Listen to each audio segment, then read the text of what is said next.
Shalom! Seja muito bem-vindo ao canal da Congregação Messiânica no Brasil. Aqui é Pastor Marcos Aurélio e vamos a mais um vídeo explicativo. Mas antes de darmos continuidade, eu quero te pedir que se inscreva no canal da Congregação Messiânica no Brasil, assista aos nossos vídeos. Havendo alguma dúvida, deixe a sua pergunta nos comentários, deixe o seu like se gostou. Se não gostou, pode também deixar o seu dislike, mas participe dessa campanha conosco, onde trazemos vídeos explicativos com o objetivo de levar libertação às pessoas que estão presas pelo engano religioso. E quando nós falamos em engano religioso, nós falamos a respeito daquilo que as pessoas falam que Jesus ensinou, que Yeshua ensinou, quando na realidade ele nunca ensinou. Então, esse é o teor dos nossos vídeos e desejamos que você possa assisti-los e deixar aí as suas perguntas. Gostaríamos muito de ter a sua participação nesse projeto da Congregação Messiânica no Brasil. Muito bem, nós estamos numa série de 5 vídeos, hoje é o 5º, sobre o tema batismo nas águas. O nosso primeiro vídeo falou sobre o motivo pelo qual deve-se batizar somente no nome do Messias. O segundo vídeo trouxe à tona os diversos batismos realizados na Bíblia, a maneira como os apóstolos conduziram os batismos, tudo dentro das Escrituras, é claro. O nosso terceiro vídeo já tratou de questões históricas, ou seja, nós falamos de conteúdo histórico e uma mudança que houve na realização do batismo, na forma de realizar o batismo, durante o processo de caminhada da igreja. Ou seja, no tempo dos apóstolos e até a morte deles, até após a morte deles, as pessoas eram batizadas somente no nome do Messias. Depois, quando o evangelho foi aceito ou foi tomado pela cúpula romana, houve uma mudança no batismo, tiraram o nome do Messias e acrescentaram aí 3 títulos, onde as pessoas passaram a ser batizadas em nome de ninguém. Ou seja, não há apresentação de um nome no batismo das pessoas a partir de então. E a maioria do protestantismo hoje trouxe essa herança do catolicismo romano, fazendo da forma como foi inventada em Roma, deixando o mandamento que a Escritura traz à tona de forma muito clara. Então, o nosso terceiro e o 4º vídeo tratou de questões históricas, e hoje, que é o último vídeo, nós vamos trazer a vocês algumas das justificativas que as pessoas encontram ou dão para não serem batizadas no nome do Messias conforme as Escrituras. Então, eu trouxe aqui alguns pontos que inclusive já foi dito para nós em estudos, em comentários. Eu gostaria de trazer para vocês aqui esses pontos, ok? Então, o primeiro ponto que eu queria trazer para vocês como justificativa das pessoas não serem batizadas em nome do Messias, é o seguinte: eu já sou batizado. As pessoas dizem assim: eu já sou batizado, então não preciso mais ser batizado. Bem, o que a gente pode dizer em relação a isso é que, uma vez que você é batizado em nome do Messias, realmente você está batizado. Batizado em conformidade com as Escrituras. E aí segue a palavra de Paulo: um só Senhor, uma só fé e um só batismo, conforme as palavras de Paulo na carta aos Efésios, capítulo 4, versículo 5. Então, batizado em nome de Yeshua, batizado em nome do Senhor Jesus, não precisa de rebatismo ou batizado de novo. Agora, se você é batizado da maneira como foi estabelecido pela cúpula romana em seus concílios, aí já é diferente, porque o seu batismo não está em conformidade com a coerência bíblica de realização de batismos, ou nós poderíamos dizer de forma mais profunda, não está em coerência com o mandamento do batismo, que é na pronúncia do nome do Messias, e somente isso. Então o mandamento da Escritura é para ser batizado no nome do Messias. Se você é batizado de uma outra forma, então eu não posso dizer que você está batizado de forma correta, não está batizado em conformidade com a Bíblia. E uma vez que você não está batizado em conformidade com a Bíblia, esse batismo, segundo as Escrituras, não é válido.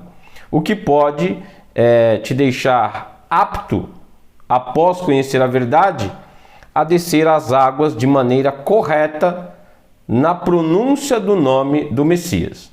O apóstolo Paulo, ele passou por um processo dificílimo quando ele caiu do cavalo no caminho de Damasco, no capítulo 9 de Atos. E aí eu gostaria de ler com vocês Atos capítulo 9, no momento em que Ananias visita o apóstolo Paulo a pedido ou a mandado do Senhor. Ananias vai visitá-lo e quando chega no versículo 18 do capítulo 9 de Atos, diz o seguinte: após a oração que Ananias fez por Paulo, ou para Paulo, intercedendo por Paulo, diz assim, ó, versículo 18: e logo lhe caíram dos olhos como que umas escamas, e recuperou a vista, e levantando-se, foi batizado. Então o apóstolo Paulo foi batizado por Ananias. Aqui o texto não fala de que maneira ele foi batizado, mas nós temos outros diversos batismos realizados na Bíblia que fala como foi batizado a pessoa, a maneira como a pessoa foi batizada. E a gente pode saber a maneira como Paulo foi batizado quando analisamos a defesa que ele faz perante um tribunal lá no capítulo 22 de Atos. Vamos lá? Então aqui no capítulo 9, versículo 18, não fala como ele foi batizado. Agora aqui, no capítulo 22 já fala. Abra a sua Bíblia no livro de Atos, capítulo 22 e versículo 16. Então o apóstolo Paulo aqui está dizendo o que aconteceu com ele e está registrado lá no capítulo 9. Então aqui ele conta o que aconteceu com ele perante o tribunal. E no versículo 16 do capítulo 22 de Atos, ele, fazendo a sua defesa, diz o seguinte: e agora, por que te detens? Levanta-te e batiza-te e lava os teus pecados. De que maneira? O restante do versículo responde: invocando o nome do Messias, invocando o nome de Yeshua, invocando o nome de Jesus. Então, lava os teus pecados invocando o nome do Mashiach, do Messias, ok? Então, o apóstolo Paulo ele foi batizado de que maneira? Em nome do Messias. Então, quando ele fala em Efésios, capítulo 4, verso 5, um só Senhor, uma só fé e um só batismo, o batismo que ele fala nesse versículo de Efésios, capítulo 4, versículo 5, é o batismo em nome do Senhor Jesus. E não o batismo na pronúncia de títulos que muitas pessoas aí fora estão sendo batizadas, ok? Então não dá para usar Efésios capítulo 4, verso 5 para se referir a batismo na Trindade. Não dá. Por quê? Porque no tempo de Paulo esse batismo não existia. A história traz essa revelação de forma muito clara. E não dá para a gente aqui ficar brigando, né, em relação ao que a história revela. Porque a história traz fatos. E como diz o ditado, contra fatos não há argumento, ok? Então, o outro argumento que as pessoas usam para não serem batizadas em nome do Messias é o seguinte: batismo não salva. Olha só, batismo não salva. E aí eles usam o ladrão que foi pregado no madeiro ao lado do Messias. Eles pegam e usam essa passagem do ladrão que foi pregado no madeiro ao lado do Messias, para dizer, olha lá, o ladrão não foi batizado. E o Messias disse a ele que ele entraria no paraíso, ou seja, seria salvo. Bem, tem algumas coisas que a gente precisa analisar aí. Primeira coisa, batismo não salva? Não é um ponto de salvação? E quando a gente lê Mateus, ou melhor, Marcos capítulo 16, por exemplo, 15 e 16. Vamos dar uma lida lá, rapidamente? Pega a sua Bíblia, acompanhe comigo. Evangelho de Marcos, capítulo 16, versículo 15 e 16. Vamos ler? Diz assim, versículo 15: Ide por todo mundo pregai o evangelho a toda criatura. Olha só o 16. Quem crer e for batizado será salvo. Primeira parte do versículo 16 diz: quem crer e for batizado será salvo. Mas quem não crer será condenado. Naturalmente, quem não crê não é batizado, porque o batismo é a consequência da aceitação da fé. Uma vez que a pessoa não crê, não vai ser batizado, será condenado. Mas quem crê, qual é o passo de quem crê? Ser salvo. Ser batizado para ser salvo. Vou repetir de novo. Qual é o primeiro passo que a pessoa deve dar após crer? Ser batizado. E então será salvo. Ponto. Não tenho que discutir em relação a isso. Isso aqui é muito claro. Se eu leio esse versículo da Bíblia e eu digo que batismo não salva, é uma falta de interpretação gigantesca, é um equívoco interpretativo.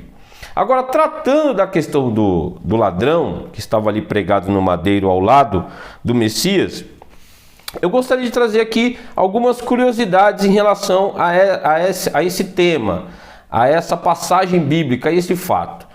Primeiro, existem 3 evangelhos que falam diretamente sobre a questão dos ladrões. Vamos dar uma lida? Na realidade, os 4 evangelhos falam, mas o de João não menciona detalhes. Já Mateus, Marcos e Lucas trazem detalhes. E eu gostaria de ler com vocês para nós levantarmos aqui uma tese extremamente importante em relação à questão do ladrão, como justificativa de que batismo não salva. Veja bem, Mateus capítulo 27, abra sua Bíblia em Mateus capítulo 27, versículo 38. Mateus capítulo 27, versículo 38. Vamos ler? Diz assim: E foram pregados no madeiro com ele 2 salteadores, um à direita e outro à esquerda. E os que passavam blasfemavam dele, meneando a cabeça e dizendo: Tu que destróis o templo e em 3 dias reedificas, salva-te a ti mesmo, se és o Filho de Deus, desce do madeiro. E da mesma maneira também os príncipes dos sacerdotes, com os escribas e fariseus e anciãos, escarnecendo, diziam: Salvou os outros e a si mesmo não pôde salvar-se. Se é o rei de Israel, desça agora da cruz ou do madeiro e creremos nele. Confiou em Deus, livre-o agora, se o ama, porque disse: Sou filho de Deus. Olha só, versículo 44. E o mesmo lhe lançaram também em rosto os plural, os salteadores que com ele estavam no madeiro. Então, Mateus capítulo 27, versículo 44, está dizendo que os 2 salteadores, que os 2 ladrões zombavam dele, assim também como os demais escribas, fariseus, sacerdotes, zombavam dele. Os 2 zombavam. Isso é Evangelho de Marcos. Vamos para Marcos. Desculpa, Evangelho de Mateus, né? Diz isso. 27, 44. Agora Marcos. Vamos para o Evangelho de Marcos, capítulo 15. Capítulo 15, versículo 27. Abra sua Bíblia e acompanhe comigo. Versículo 27 diz assim: E crucificaram com ele 2 salteadores, um à direita e outro à esquerda. E cumpriu-se a escritura que diz: E com os malfeitores foi contado. Vamos direto para o versículo 32. Versículo 32 diz assim: O Cristo, o Rei de Israel, desça agora do madeiro para que o vejamos e acreditemos. Também os que com ele foram crucificados o injuriavam. Então, os 2 evangelhos, Mateus e Marcos, falam que os 2 ladrões zombavam de Yeshua, de Jesus. Agora vamos para Lucas. Lucas, capítulo 23, versículo 32. Evangelho de Lucas, capítulo 23, versículo 32. Diz assim: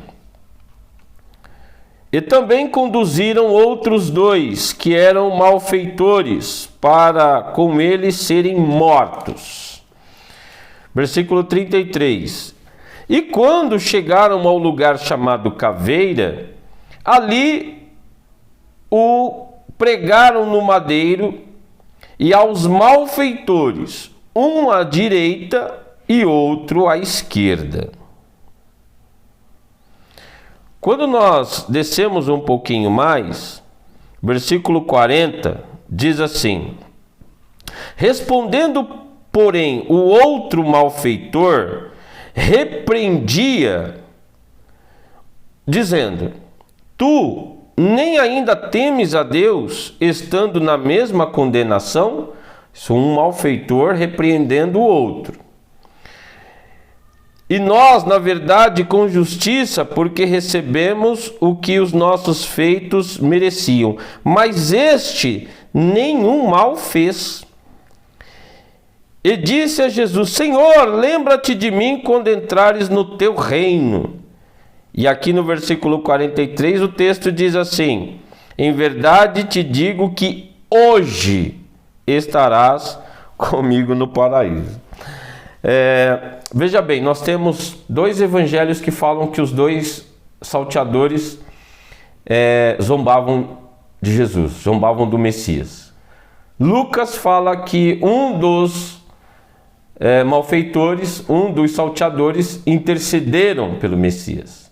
João já não fala se intercederam ou se zombavam. O João não fala, o evangelho de João não fala. Então eu tenho 2 evangelhos que falam que os 2 ladrões zombavam. Eu tenho um evangelho que fala que um dos malfeitores intercediam por Jesus. É claro que mediante a isso existem muitas explicações, nascem diversas narrativas, mas eu quero ser muito simples nessa questão. Primeiro, em relação ao evangelho de Lucas, Yeshua dizer ao malfeitor: Em verdade te digo que hoje estarás comigo no paraíso, é algo impossível. Primeiro porque Jesus não foi para paraíso nenhum quando ressuscitou dos mortos. Yeshua não foi para o paraíso. As escrituras falam com clareza que ele passou ainda 40 dias com os discípulos. Se ele, depois da ressurreição, passou 40 dias com os discípulos, para onde foi esse ladrão? Para onde foi esse malfeitor? Então alguma coisa aí está desconexa. Veja bem, o evangelho de João, como eu já disse, no capítulo 19, versículo 18, não fala nada a respeito dos malfeitores terem ou não zombado de Jesus. Isso está em João, capítulo 19, verso 18. Você vai ver lá que não fala nada a respeito. Agora, em relação a Jesus passar 40 dias com os discípulos, está em Atos. Atos capítulo 1, versículo 1 ao 3. Abra sua Bíblia. Leia comigo. Atos capítulo 1, verso 1 até o 3. Que diz assim: Fiz o primeiro tratado, ó Teófilo. Isso o autor de Atos, que é Lucas, escrevendo a Teófilo. Acerca de tudo que Yeshua, que Jesus, começou não só a fazer, mas a ensinar, até o dia em que foi recebido em cima, depois de ter dado mandamentos pelo Santo Espírito, aos apóstolos que escolhera, aos quais também, depois de ter padecido, se apresentou vivo. Então está falando aqui da morte e ressurreição. Após ter padecido, se apresentou vivo, morte e ressurreição, com muitas e infalíveis provas, sendo visto por eles por um espaço de 40 dias. Então Jesus, Yeshua, passou 40 dias com os discípulos. Como que o ladrão pode ter ido para o paraíso com ele naquele dia? Não tem como. Falando a respeito do reino de Deus. Então nós temos aí algo que está desconexo. Alguns falam que é erro de copista, mas enfim. A Bíblia também diz que para que algo seja comprovado, é importante que você tenha 2 ou 3 testemunhas. Então quando a gente pega 3 evangelhos, 2 falam que os salteadores zombavam de Jesus, zombavam de Yeshua. E um evangelho fala que um dos salteadores intercedeu por ele. Bem, eu tenho 2 que falam uma coisa e um que fala outra. Pela lógica, eu devo ficar com qual? Aí você responde. Algumas pessoas levam a questão para o lado emocional. Eu vou até repetir a palavra de um aluno num estudo, que foi feita a pergunta na classe. Eu estava lá dando aula. Eu perguntei exatamente dessa maneira: se tem 2 evangelhos que falam que os salteadores zombavam de Yeshua e um diz, intercedeu, por que que os teólogos ou professores ou pastores nos seus ensinos enfatizam apenas o que diz o evangelho de Lucas, esquecendo dos outros 2 evangelhos? Aí teve um dos alunos que levantou a mão e disse: pastor, eles mencionam apenas Lucas porque é mais bonitinho, porque é mais bonito dizer que um dos ladrões intercedeu pelo Messias. Pois é, então não é uma questão de ser bonito ou não, nós temos que fazer uma avaliação séria e responsável pelo tema. Então eu deixo vocês com essa questão do estudo. Caso haja alguma pergunta, é só deixar lá nos comentários, ok? Então, essa justificativa de que o ladrão foi salvo é desconexa. Então não dá para levar ela ou ter ela como uma teoria, uma tese a ser disseminada, porque nós temos 2 evangelhos que diz que os 2 zombaram de Yeshua, ok? Vamos para a nossa terceira justificativa aqui.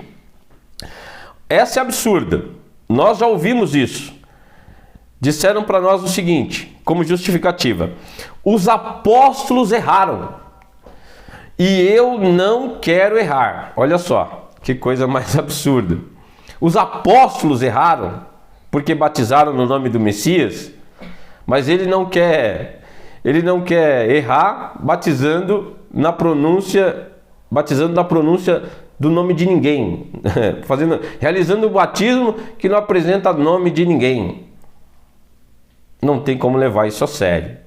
A Escritura diz com muita clareza que o Senhor, ele cooperava com os apóstolos em todos os lugares que eles iam. O poder de Yeshua, o poder do Espírito de Yeshua, o poder do Espírito de Jesus estava com eles o tempo todo. Tanto que eles faziam sinais, prodígios e maravilhas por onde passavam. Faziam curas extraordinárias, expulsavam demônios, pregavam com autoridade, porque o Senhor estava com eles ali. E nós temos diversas passagens que falam sobre isso. Eu poderia citar aqui, por exemplo, Atos capítulo 4, versículo 33, para ilustrar essa afirmação. Além de outras diversas, nós poderíamos aqui vasculhar a Bíblia em todo Atos e diversas outras cartas aqui para afirmar isso, né? Veja bem, capítulo 4 de Atos, versículo 33 diz assim: e os apóstolos davam com grande poder testemunho da ressurreição do Senhor Jesus, do Senhor Yeshua, e em todos eles havia abundante graça. Quando o apóstolo Paulo também escreve aos Colossenses, capítulo 2, por exemplo, Colossenses, essa passagem eu acho extremamente impactante, porque aqueles que viveram naquele tempo, eles falam do Messias de uma forma extraordinária.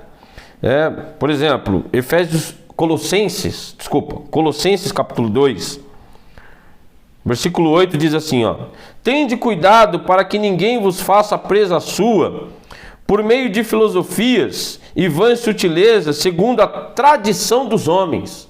Nós não estamos falando aqui de tradição dos homens, nós estamos falando de mandamento bíblico. Segundo os rudimentos do mundo e não segundo Cristo. Olha só o versículo 9. Porque nele, o apóstolo está dizendo, porque em Yeshua, porque em Jesus, habita corporalmente toda a plenitude da divindade. Olha só que maravilha isso. E estáis perfeitos nele, que é o cabeça de todo principado e potestade, no qual também estáis circuncidados, não com a circuncisão feita por mão do despojo no corpo da carne, a circuncisão de Cristo. Versículo 12, para encerrar aqui. Sepultados com ele no batismo.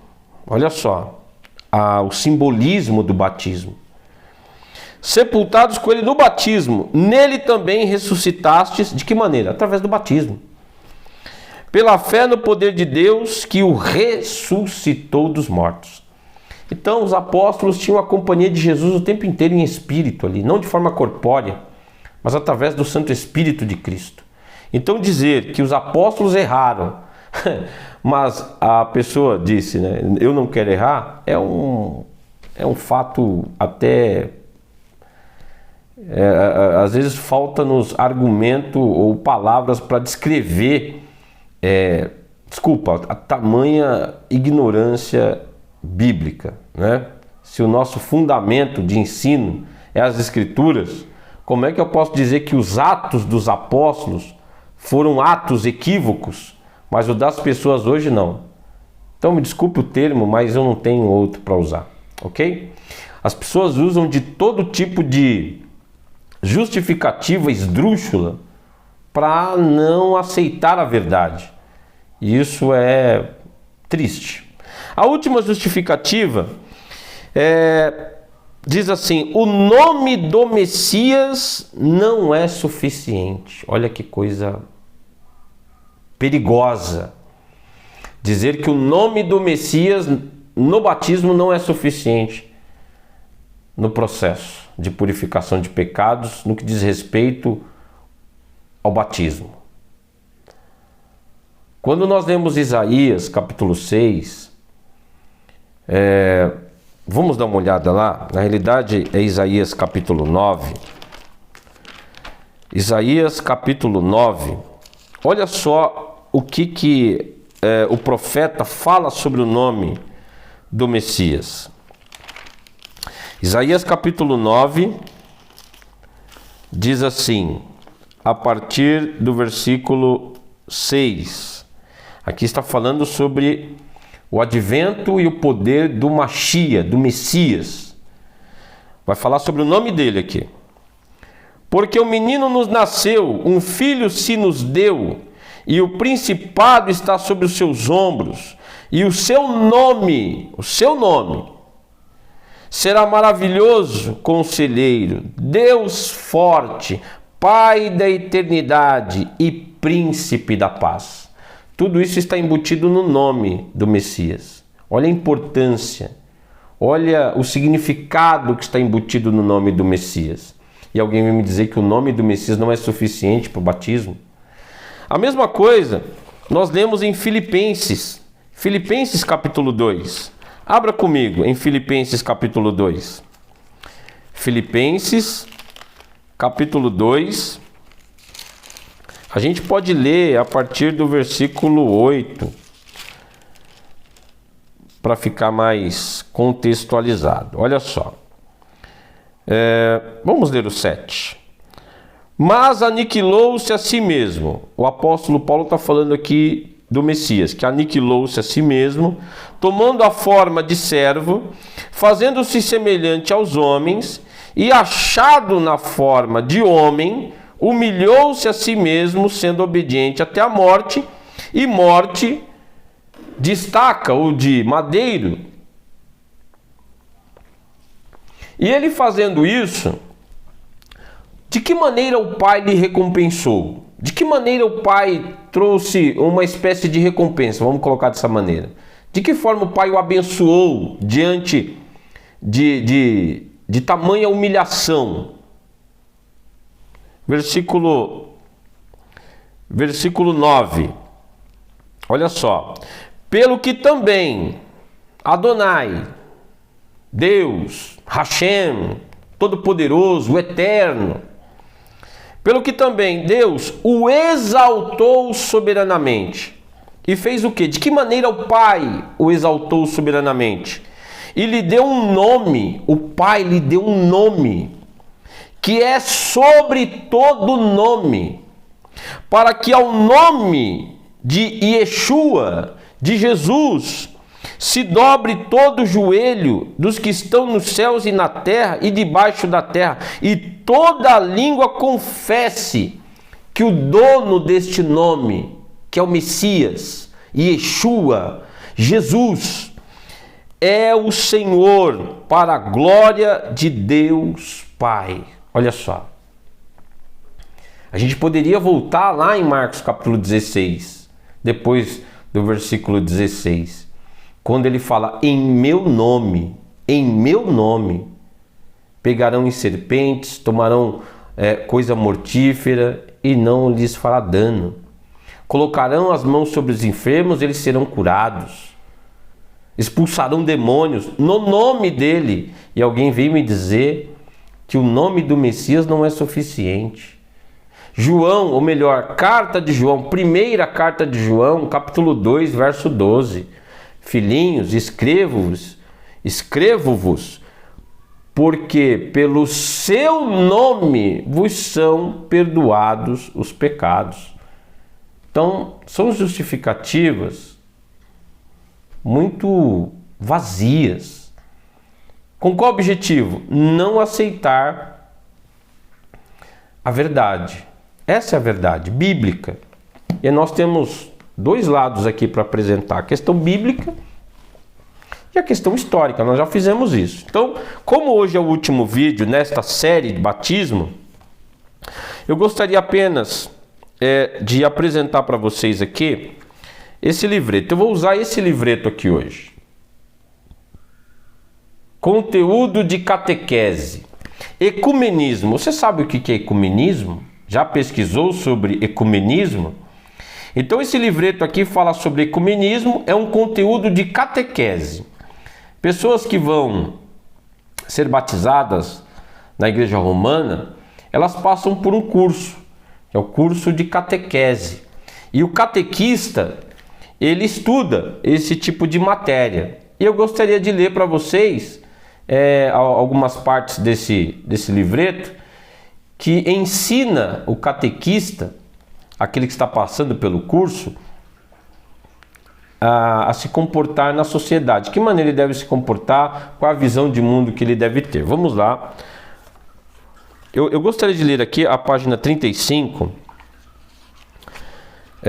Nós falamos nos nossos vídeos que a Igreja Romana foi quem criou o batismo na pronúncia de títulos, né? E aí as pessoas hoje deixam a Bíblia de lado,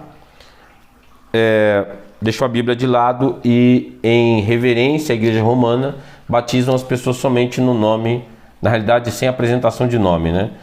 Batizam na pronúncia de títulos. Então aqui na página 35 diz assim, o livreto dizendo a pessoa que está passando pelo curso de catequese, diz assim: aí onde você está, os católicos sabem o que a igreja diz sobre o batismo de nossos irmãos evangélicos? Seria possível começar a incluir esses conteúdos na formação dos católicos. Então está dizendo aqui, se o católico sabe o que a igreja católica, apostólica romana, pensa ou diz, melhor falando, o que a igreja diz sobre o batismo dos evangélicos, você sabe o que a igreja católica fala sobre o batismo dos evangélicos? É uma pergunta interessante, isso é feito ao aluno. O aluno sabe o que a igreja católica fala sobre o batismo dos evangélicos? Quando batiza em nome do Pai, do Filho e do Espírito Santo? Aí eu vou mostrar aqui para vocês. Página 33. Página 33 diz assim: o batismo constitui o fundamento da comunhão entre todos os cristãos. E nós estamos falando aqui cristãos católicos, tá? Também com os que ainda não estão em plena comunhão com a Igreja Católica. Então, quem não está ainda em plena comunhão com a Igreja Católica? Os evangélicos. Com efeito, aqueles que creem em Cristo e foram voluntariamente batizados estão constituídos em uma certa comunhão, embora não perfeita, com a Igreja Católica. Então ele está dizendo aqui que os evangélicos estão em comunhão, embora ainda não perfeita, né, com a Igreja Católica. Por quê? Vamos ver.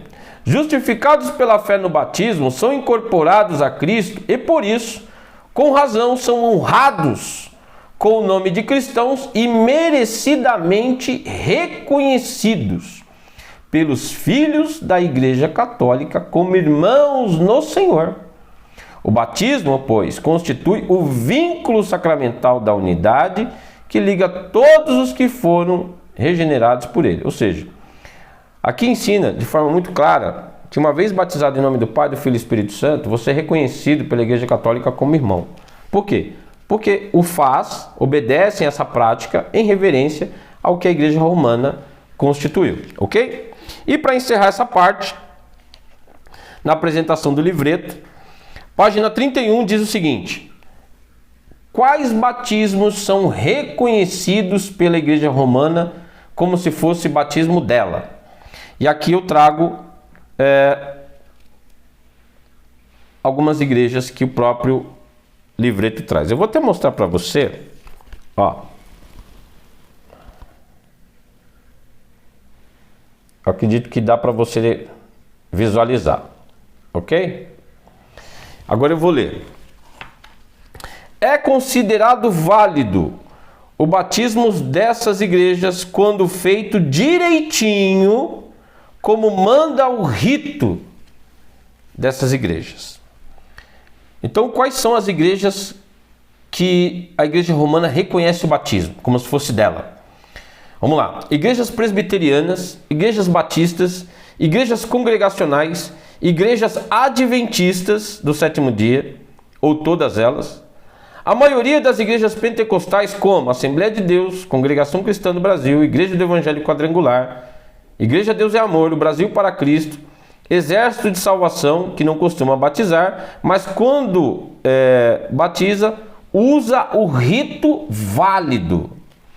Qual é o rito válido pela Igreja Católica? O rito válido é aquele que ela instituiu, que é o batismo na pronúncia de títulos, Pai, Filho e Espírito Santo. Então, qual é o batismo que não é reconhecido pela Igreja Romana? O batismo que não está em conformidade com aquele que ela criou. Ou seja, se você é batizado em nome do Messias somente, você não é reconhecido pela Igreja Romana. Esse batismo não é reconhecido por ela, porque não foi ela que criou, ok? Mas é o batismo que está em conformidade com todos os batismos da Bíblia. E o importante para mim é estar em conformidade com o que a Bíblia ensina. Invenção de homens, não tem compromisso com isso, ok? Mas a Igreja Romana deixa bem claro, né? Se você pegar o seu certificado de batismo, quer fazer esse teste? Tem pessoas que já fizeram. Pega o seu certificado de batismo. Está lá que você foi batizado na Trindade, Pai, Filho e Espírito Santo. Pega o seu certificado de batismo, vai na igreja católica mais perto da sua casa. E aí você vai ver que o conteúdo de catequese não é uma invenção, não é uma falácia nossa. Isso é ensinado lá dentro. A pessoa que apresentou, ela voltou frustrada, porque ela achou que eu ouvia algo diferente do que nós falamos. E quando ela voltou de lá, ela disse, eles reconhecem realmente o meu certificado como se fosse dela. Por quê? Porque foi ela que criou esse batismo, não é uma coisa tão difícil de entender. Então, queridos, nós estamos encerrando essa parte aqui, tá? Estamos encerrando essa parte aqui do batismo. 5 vídeos aí para você desfrutar. Se houver alguma dúvida, deixe a sua pergunta, entre em contato conosco pelos celulares aí, pelos contatos que já foram divulgados no YouTube também.